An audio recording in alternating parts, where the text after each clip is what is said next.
महाराष्ट्र के नासिक में सैनिक डीएस रॉय मैथ्यू की संदिग्ध हालात में मौत हो गई है। मैथ्यू का शव देवलाली कैंट एरिया में उनकी बैरक में पाया गया। सिपाही का शव देखने से लग रहा है कि उनकी मौत 2 दिन पहले हुई है। शव के पास एक सुसाइड नोट भी मिला है और इस बात का शक जताया जा रहा है कि रॉय मैथ्यू की मौत की वजह एक वेबसाइट का वो स्टिंग ऑपरेशन है जिसमें वो कहते दिख रहे थे कि उन्हें और अन्य सैनिकों को काम नहीं दिया जाता, उन्हें अफसरों के कुत्ते संभालने और उनके बच्चों को स्कूल लाने ले जाने का काम करवाया जाता है। सेना का सैनिक मैथ्यू की मौत पर कहना है कि शायद उसने शर्मिंदगी की वजह से खुदकुशी की होगी, लिहाजा इसकी जांच की जरूरत नहीं है।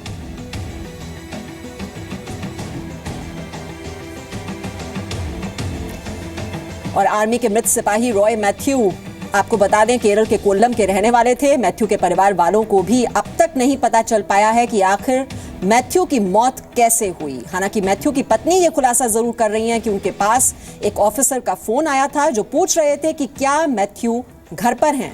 वहीं मैथ्यू के पिता भी हैरान परेशान हैं। സാമ്പത്തികമില്ല, ആൾ സ്വാധീനമില്ല, രാഷ്ട്രീയ സ്വാധീനമില്ല. പിന്നെ ഞാൻ എൻ്റെ കുറേ കഥ എന്നെ ഒന്ന് ഹെൽപ്പ് ചെയ്യാൻ പോലും ആരുമില്ല. ഈ പറയുന്നത് നിങ്ങൾ പോലും നാളെ എൻ്റെ കൂടെ കാണത്തില്ല. പിന്നെ ഞാൻ എന്താ പറയുക എടുക്കുന്നത് എൻ്റെ സംഭവം എനിക്കറിഞ്ഞാൽ കൊള്ളാവുന്നൊരാഗ്രഹമുണ്ട്. ഇങ്ങനെയുള്ള സാഹചര്യങ്ങളാണ്. എന്നെ ഹെൽപ്പ് ചെയ്യാൻ എൻ്റെ പുറകിൽ ആരുമില്ല. എന്നെ ഹെൽപ്പ് ചെയ്യാൻ എൻ്റെ മോനായിരുന്നു. और इसी मामले पर और जानकारी के लिए रुक करेंगे हमारे सहयोगी जितेंद्र इस वक्त हमारे साथ हैं। जितेंद्र, जो स्टिंग ऑपरेशन है ये 24 फरवरी को आया था और 25 फरवरी से ही गायब है ये जवान, और अब जब संदिग्ध हालात में उसका शव इस तरीके से बरामद हुआ है, जांच आखिरकार इस मामले की क्यों नहीं की जा रही है? देखिए मीमांसा, 24 तारीख को एक न्यूज़ पोर्टल ने स्टिंग ऑपरेशन दिखाया था जिसमें दिखाने की कोशिश की गई थी कि किस तरह से आर्मी के जो जवान हैं उनका किस तरह से उत्पीड़न किया जा रहा है, किस तरह से घर के कामकाज के लिए उनका इस्तेमाल किया जा रहा है। लेकिन इसमें रॉय मैथ्यू का जो स्टिंग ऑपरेशन किया गया था उसमें कहीं पर भी उन्होंने इस तरह की बात नहीं की थी कि उनका उत्पीड़न किया जा रहा है या ज़बरदस्ती उनको इस्तेमाल किया जा रहा है। उसमें उन्होंने यही बताने की कोशिश की थी कि उनको इसी काम के लिए नौकरी पर रखा गया था, फौज में इसी काम के लिए नौकरी पर लाया गया था और वो वही काम कर रहे हैं। हालांकि बावजूद इसके बिना उनकी जानकारी के स्टिंग ऑपरेशन किया गया था और 24 तारीख को ये स्टिंग ऑपरेशन दिखाया गया था न्यूज़ पोर्टल पे। उसके बाद से 25 तारीख से ही रॉय मैथ्यू गायब थे।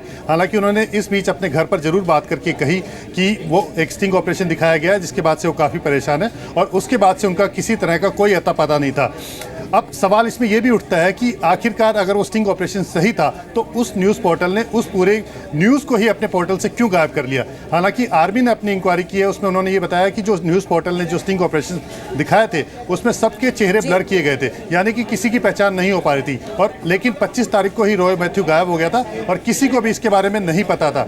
अचानक से कल उसकी लाश मिली है। एक अबंडन जो बैरक था कैंटोनमेंट के अंदर ही, वहाँ पर वो लटके हुए मिले थे और करीब 3 दिन पुरानी ये लाश बताई जा रही है।